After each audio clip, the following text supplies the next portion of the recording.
ఇక్కడ క్వశ్చన్లో ఇది క్వశ్చన్ మొత్తం ఆర్థమెటిక్ ప్రోగ్రెషన్ సంబంధించిన క్వశ్చన్ ఇది.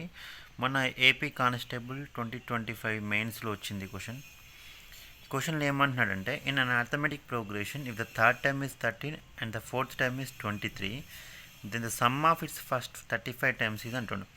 ఫస్ట్ ఇక్కడ ఏమి ఇచ్చినాడు, మనకు థర్డ్ టర్మ్ ఇచ్చిండు, మూడో పదం 13 అని ఇచ్చిండు. అండ్ ఫిఫ్త్ టర్మ్ అని ఐదో టర్మ్ ఏదైతే ఉందో అది 23గా ఇచ్చిండు 23గా. సో మనం ఇప్పుడు ఏం ఫైండ్ చేయాలి, first 35 times some find out చేయాలి. అంటే మొదటి 35 పదాల మొత్తం మనం ఫైండ్ అవుట్ చేయాలి. మొదటి 35 పదాల మొత్తం ఫైండ్ అవుట్ చేయాలంటే మనకు ఫార్ములా ఏం యూజ్ చేస్తామంటే SN is equals to n/2 into 2a plus n-1 D. So ఇక్కడ మనం దీనికన్నా ముందు ఇక్కడ మనకి ఈ ఫార్ములాలో మనకు ఫస్ట్ తెలవాల్సిన ఏంటంటే n వాల్యూ తెలియాలి, a1 వాల్యూ తెలవాలి అండ్ d వాల్యూ తెలియాలి. ఫస్ట్ ఈ వాల్యూస్ ఇచ్చినో లేదో చూసుకొని అవి ఫైండ్ అవుట్ చేద్దాం. మనకి ఇచ్చింది థర్డ్ టర్మ్, దాన్ని 13 అని వాడే ఇచ్చినాడు. సో థర్డ్ టర్మ్ ఎట్లా రాస్తామంటే దీంట్లో అర్థమెటిక్ ప్రోగ్రెషన్ సంబంధించిన ఈ చాప్టర్లో a3 అంటే third term is equals to a1 plus 2d అన్నట్టు. అట్లనే ఫిఫ్త్ టర్మ్ ఇచ్చిండు, దాన్ని a5 is equals to a1 plus 4d. ఈ a1 అనేది కామన్గా ఉంటుంది టర్మ్స్లలో. ఇక్కడ ఇది నెంబర్ మాత్రం ఇక్కడ ఫిఫ్త్ టర్మ్ అన్నప్పుడు ఒక నెంబర్ తక్కువ వస్తుంది, ఫోర్త్ టర్మ్ అవుతుంది, 4 వస్తుంది అనమాట. ఇక్కడ a3 అన్నప్పుడు ఇక్కడ 2 వచ్చింది చూడండి, అట్లనే వస్తుంది. సో ఇప్పుడు మనం ఈ 2 ఈక్వేషన్స్ని సబ్ట్రాక్ట్ చేద్దాం. ఈ సెకండ్ ఈక్వేషన్ నుంచి ఈ ఫస్ట్ ఈక్వేషన్స్ తీసేస్తే ఏమొస్తుంది అంటే మనకు చూద్దాం.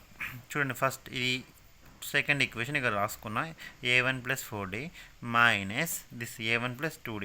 ఈ అంటే అట్లనే రెండింటిని సబ్ట్రాక్ట్ చేస్తున్నా. ఈజ్ ఈక్వల్స్ 23 మైనస్ 13 ఎట్లా వచ్చిందంటే a1 ప్లస్ 4d అంటే ఇది ఏంటిది, థర్డ్ టర్మ్ ఈజ్ ఈక్వల్స్ 13 అని వాడే ఇచ్చిండు కదా. అందుకే ఇక్కడ సారీ ఇది కదా ఫిఫ్త్ టర్మ్, ఇది దానికి ఇచ్చిండు, వాడు ఏమని ఇచ్చిండు 23 అని ఇచ్చిండు, అందుకే 23 రాసిన.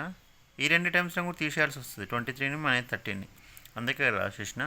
సో ఇక్కడ a1 ఇక్కడ ఇది మైనస్ కదా, minus a1 minus 2d, minus a1 minus 2d. ఈ minus a1 plus a1 cancel. ఈ 4d నుంచి మైనస్ 2d తీసేస్తే మనకు 2d వచ్చింది. ఇక 23 నుంచి 13 తీసేస్తే 10 వచ్చింది. సో ఇక్కడ 2d ఈజ్ ఈక్వల్ 10, 2 1 2 5 దగ్గర చేసిన, d ఈజ్ ఈక్వల్ 5 వచ్చింది. మనకు ఈ ఫార్ములాలో ఒక d వచ్చింది. నెక్స్ట్ మనం a1 ఫైండ్ అవుట్ చేయాలి. a1 ఈ n ఏంటంటే మొదటి 35 పదాల మొత్తం మనం ఎండు కాబట్టి n 35 అవుతుంది అన్నట్టు. కానీ మనకి ఇక్కడ లేనిది ఒకటే a1 ఉంది. ఈ a1ని ఫైండ్ అవుట్ చేద్దాం. అయితే ఇప్పుడు మనకి ఇక్కడ d వాల్యూ తెలిసింది. సో d వాల్యూ తెలిసింది కదా, ఈ d వాల్యూని తీసుకెళ్ళి ఈ థర్డ్ టర్మ్ ఇక్కడ సబ్స్టిట్యూట్ చేద్దాం. సబ్స్టిట్యూట్ చేస్తే ఏమొస్తుందో చూద్దాం. ఆ థర్డ్ టర్మ్ తీసుకున్న దాన్ని a1 plus 2d is equals 13 అని రాసుకున్నా. ఇదే థర్డ్ టర్మ్. ఇక్కడ d ప్లస్లో నేను 5 సబ్స్టిట్యూట్ చేసిన. సో ఇక్కడ మనకి ఏమొచ్చింది చూడండి, a1 ప్లస్ 10 ఈజ్ ఈక్వల్స్ 13, 2 5 10 కదా. ఈ 5 నుంచి వచ్చిందంటే d ప్లస్లో మనకు d వాల్యూ 5 కదా. సో అది ఇక్కడ సబ్స్టిట్యూట్ చేసిన, 13 వచ్చింది. ఈ 10 అటు పంపిన, a1 ఈజ్ ఈక్వల్స్ టు మనకు 3 వచ్చింది. అంటే మనకు ఫస్ట్ టర్మ్ తెలిసింది. అంటే a1 మనకు మొదటి ఫార్ములాలో ఉన్న a1 అంటే ఇక్కడ ఉన్న a1 కూడా తెలిసిపోయింది. ఇప్పుడు మనకి a1 ఉంది, d ఉంది, n అంటే 35 టైమ్స్ మొదటి 35 పదాలు కనుక్కోమండగా అది అవన్నీ ఇక్కడ సబ్స్టిట్యూట్ చేసిన. n అంటే 35, a1 అంటే ఇక్కడ 3, n అంటే మళ్ళీ 35 మైనస్ 1, ఇక్కడ d అంటే 5. దీన్ని మొత్తం సాల్వ్ చేస్తే నాకు ఎంత వచ్చినదంటే ఇక్కడ 35 ఇంటూ 88 వచ్చింది. ఇది మల్టిప్లై చేస్తే మనకు ఆన్సర్ వచ్చేసింది. దీనికి ఫైండ్ అవుట్ చేయాలి. ఇది మొత్తం బేసిక్ మెథడ్. ఇది ఇట్లా బేసిక్ తెలిస్తే మనం ఏదైనా చేయగలుగుతాం.